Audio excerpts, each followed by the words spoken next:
So you want to date a single parent, huh? And you have all of these expectations about the person you want to date.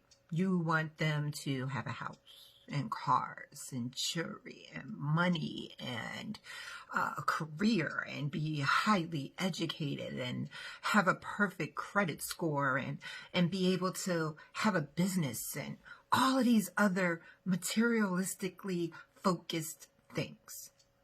Nothing wrong with that.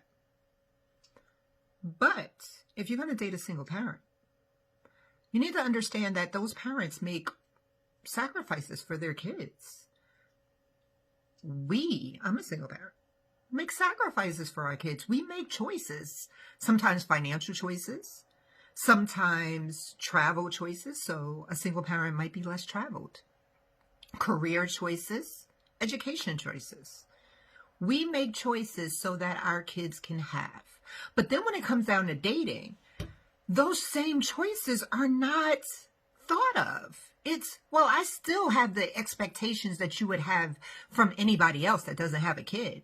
But somehow these same people, if they were raised by a single parent, these same people champion and praise their single mother or their single father for all the sacrifices. Oh, he or she sacrificed their time or their education or their career or their money or things that they wanted so that I could have, so that I could be successful, so that I could be somebody, or so that I can have food on my table. But somehow when we're dating, somehow when we're in a relationship, somehow when we are interacting just in general conversation with someone who is a single parent, we expect them to be perfect plus. I want you to do all the same things. And I'm not saying it can't be done. There are so many who have done it. I'm proud to have become educated while being a single mother and working and trying to volunteer and give back. But there's a lot of things I had to sacrifice, and there's a lot of sacrifices I still make, even though my kids are older.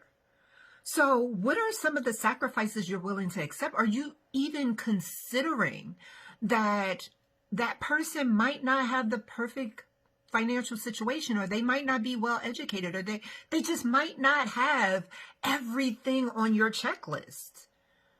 But you know what? That person might be loyal. They understand family. They understand that times of downtimes happen and they know how to maneuver. Real quick, one time on a job interview, I was asked about stretching a budget. And my answer was, I'm a single mom.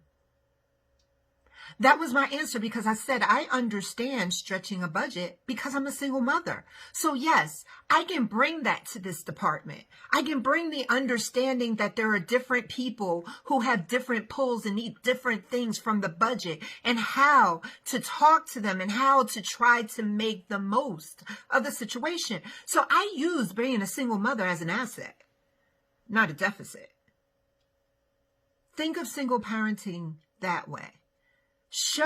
Kind of accept that they might have made decisions, but it doesn't make them less than anybody else that may or may not have kids, whether they're widowed, whether they're a grandparent raising kids, whatever the situation.